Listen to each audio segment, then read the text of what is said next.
Hey everyone, just a quick video showing you how to trick a PS Vita 3G model. This is the 1000 OLED, the fat model that has the 3G capabilities.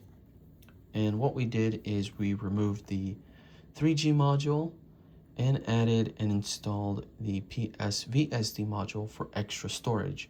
So this customer wanted to have the option to upgrade to more storage.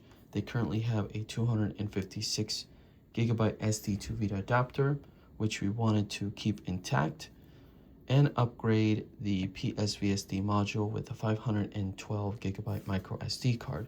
So this thing is running 768 gigabytes roughly of storage, which is nice. So in this video, I'll show you how you can move between both of the cards.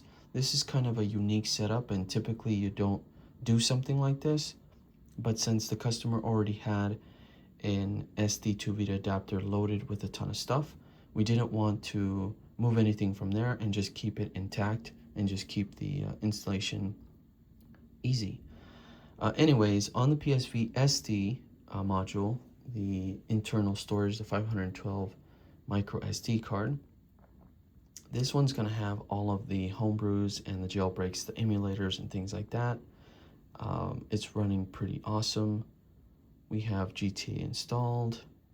We have a ton of ROMs installed on here. Let's take a look at the emulators. Just a few running there, and it's working pretty good. Let's go into Vita Shell and show you what's on here real quick. So we have 213 gigabytes worth of content on this card.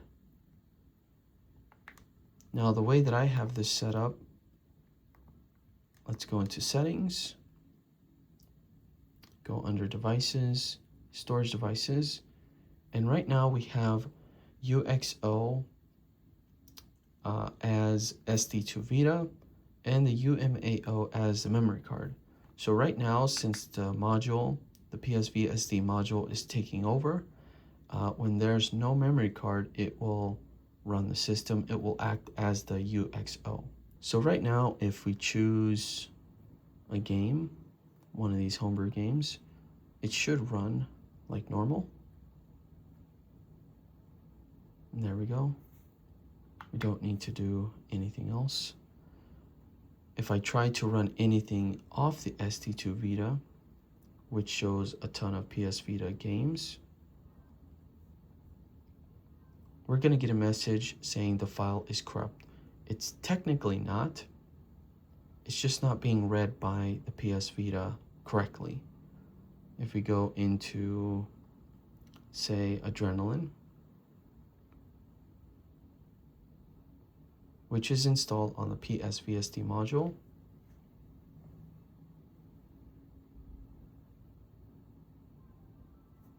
that will work no problem. So in order for you to override the PSVSD module, you simply have to use a memory card, and this will override that module and get you into the SD2VITA adapter. Once you install the memory card, you'll get this message. All you have to do is press OK. The system will then restart, and your SD2VITA should take over, because when you install the PSVSD module for the very first time, you have an option from moving that USB device into a memory card. And I do have a full video on how to install the module. I'll have a link in the description down below so you can go check it out. So now let's go into our console and let's check out Vita Shell and show you what we got going on there. 238 gigabytes with 130 used. The memory card is now acting as the UMAO. So none of these apps will work because we're overriding the module. It's not corrupt, it's just not being read correctly. Now we can go into our PS Vita games. Let's try Assassin's Creed. So we're gonna hit no, and the game is working no problem. And if you are doing this for the very first time, and you just got done installing your PSVSD module and you want to load up your SD2VITA adapter, but you don't see anything, all you have to do is go into Vita Shell, and you want to press triangle and hit the refresh live area.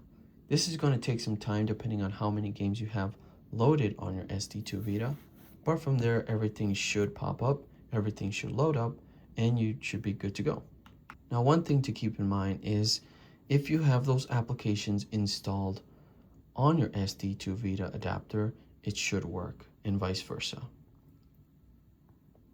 So Adrenaline is installed on both storage devices. So we have the PSVSD and the SD2VITA adapter. And you can see that that's working. So in order for all of these apps to actually work, the way that I have it set up and the way that we want to get it set up, which is a little bit different, like I mentioned, you typically would have both storages working at the same time. One as UMAO as backup, where you can have all of your ROMs and stuff like that backed up onto that card, and have all of your main PS Vita stuff, main PS Vita games on your UXO folder. But yeah, that is how you kind of trick the system into reading both storage capacities that you have on your console. That way you're not doing all the transferring, or you just want to keep it clean and just have the two storages and not do anything or move any of your content to the new card. So hopefully this video was helpful, and thank you all so much for watching, and I'll catch you guys on the next one. Peace.